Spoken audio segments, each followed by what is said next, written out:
ಮಾನ್ಯ ಅಧ್ಯಕ್ಷರೇ, ಸದಸ್ಯರು 3 ಪ್ರಶ್ನೆಯನ್ನು ಕೇಳಿದ್ದಾರೆ. ಮೂಲತಃವಾಗಿ ರೈತರ ಪರವಾಗಿ ಏನು ಹಣಾದಿ ರಸ್ತೆ ಇರಬಹುದು ಅಥವಾ ಅವರ ಹೊಲಕ್ಕೆ ಹೋಗುವ ದಾರಿಗಳ ಬಗ್ಗೆ ಚರ್ಚೆ ಮಾಡಿದ್ದಾರೆ. ಅದು ನಮ್ಮ ಗ್ರಾಮ ನಮ್ಮ ಹೊಲ ಅದು ಯೋಜನೆ ಬಂದಾಗಿರೋದ್ರಿಂದ ಈಗ ಹೊಸ ರೂಪದಲ್ಲಿ ತರಲಿಕ್ಕೆ ಈ ಬಜೆಟ್ನಲ್ಲಿ ಮಾನ್ಯ ಮುಖ್ಯಮಂತ್ರಿಗಳಿಗೆ ನಾನು ಆಗಲೇ ಪ್ರಸ್ತಾವನೆಯನ್ನು ಸಲ್ಲಿಸಿದ್ದೀನಿ ಮಾನ್ಯ ಅಧ್ಯಕ್ಷರೇ. ಅದು ಕೂಡ ಈ ಬಜೆಟ್ನಲ್ಲಿ ಮಂಡನೆ ಆಗ್ಬೋದು ಅಂತ ನಾನು ಭಾವಿಸ್ತಾ ಇದ್ದೀನಿ.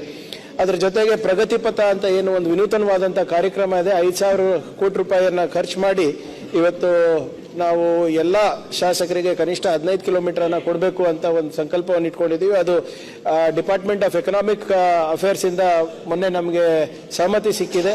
ಈ ತಿಂಗಳ ಒಳಗಡೆ ಎಲ್ಲ ಮಾನದಂಡಗಳು ನಮ್ಮ ಎಕ್ಸಿಕ್ಯೂಟಿವ್ ಇಂಜಿನಿಯರಿಗೆ ತಲುಪಿಸ್ಬಿಟ್ಟು ಎಲ್ಲ ಶಾಸಕರಿಂದ ಅವರ ಆದ್ಯತೆ ಮೇರೆಗೆ ಆ ಯೋಜನೆಯನ್ನ ಜಾರಿಗೆ ನಾವು ತರ್ತೀವಿ ಅಧ್ಯಕ್ಷರೇ. ಕೊನೆಯದಾಗಿ ಪ್ರಧಾನ ಮಂತ್ರಿ ಗ್ರಾಮ ಸಡಕ್ ಯೋಜನಾ ಈಗ 4ನೇ ಹಂತದ ಏನು ಮಾನದಂಡಗಳು ಬಂದಿವೆ ಅಧ್ಯಕ್ಷರೇ. ನಮ್ಮ ರಾಜ್ಯದಲ್ಲಿ ಎಲ್ಲ ಗ್ರಾಮಗಳಿಗೆ ರಸ್ತೆ ಸಂಪರ್ಕ ಸ್ಯಾಚುರೇಟ್ ಆಗಿದೆ ಅವ್ರ ಕೇಂದ್ರ ಸರ್ಕಾರದ ಮಾನದಂಡದ ಪ್ರಕಾರ.